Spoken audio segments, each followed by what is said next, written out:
ഇനി തരൂർ വിവാദം ഇടത് വലത് മുന്നണികൾ കൈവിട്ടിട്ടില്ല. ശശി തരൂരിനുള്ള പിന്തുണ തുടർന്ന് CPM-ഉം CPI-യും വസ്തുനിഷ്ഠമായ യാഥാർത്ഥ്യങ്ങൾ ഉൾക്കൊള്ളുന്ന പ്രസ്താവന എന്നാണ് ജനയുഗം റിപ്പോർട്ട് ചെയ്തിരിക്കുന്നത്. വിവാദത്തിൽ കോൺഗ്രസിനെ വിമർശിച്ച് മുഖപ്രസംഗം എഴുതിയിട്ടുണ്ട് ദേശാഭിമാനി. അതേസമയം തരൂരിനെ ശക്തമായി വിമർശിച്ച് കോൺഗ്രസ് മുഖപത്രം എഴുതിയിട്ടുണ്ട്. തദ്ദേശ തെരഞ്ഞെടുപ്പിലെ UDF-ന്റെ വിജയപ്രതീക്ഷ കെടുത്തരുത് എന്നാണ് വീക്ഷണത്തിൽ ലേഖനം വന്നിരിക്കുന്നത്. പ്രജിത് മോഹനൻ ചേരുന്ന വിവരങ്ങളുമായി. പ്രജിത്ത്, ഈ തരൂരിൻ്റെ പ്രസ്താവനകളെ തുടർന്ന് ഇന്നിപ്പോൾ പത്രമെടുത്താൽ CPM CPI പത്രങ്ങളും ഒപ്പം വീക്ഷണവും എടുത്തു കഴിഞ്ഞാൽ എങ്ങനെയാണ് ഈ വിഷയത്തെ അവർ കൈകാര്യം ചെയ്യുന്നത് എന്നുള്ളത് വ്യക്തമാണ്. അപ്പോൾ എന്താണ് ഓരോ പത്രവും ഇന്ന് പറഞ്ഞിരിക്കുന്നതിനോട്?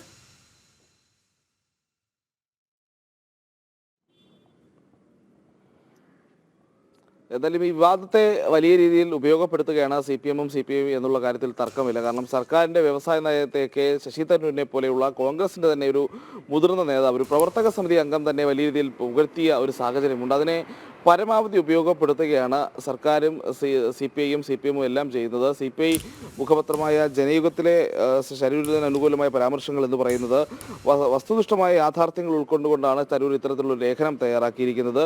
ഇത് LDF നേതാക്കളെ പ്രീണിപ്പിക്കാൻ വേണ്ടിയല്ല എന്നുള്ളത് വ്യക്തമാണെന്ന് പറയുന്നു. അതോടൊപ്പം തന്നെ കണക്കുകളും റിപ്പോർട്ടുകളും അനുസരിച്ചുള്ള യാഥാർത്ഥ്യം എന്നാണ് ജനയുഗത്തിൽ ഈ ലേഖനത്തിൽ പറയുന്നത്.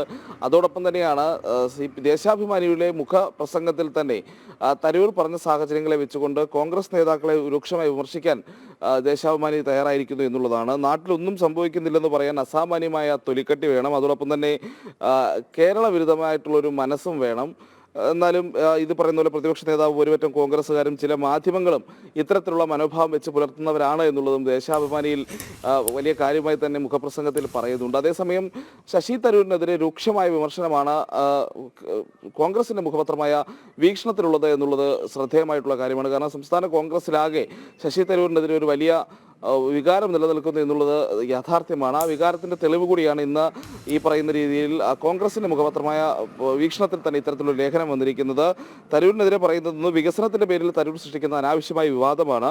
തദ്ദേശ തെരഞ്ഞെടുപ്പിൽ UDF-ന്റെ വിജയപ്രതീക്ഷയാണ് കുരുതി കൊടുക്കാൻ ശ്രമിക്കുന്നത്. അതോടൊപ്പം തന്നെ വെളുപ്പാൻകാലം വരെ മുതൽ വെള്ളം കോരി സന്ധ്യയ്ക്ക് കുടമുടയ്ക്കുന്ന ഒരു രീതിയാണത്. അത് പരിഹാസ്യമാണ്.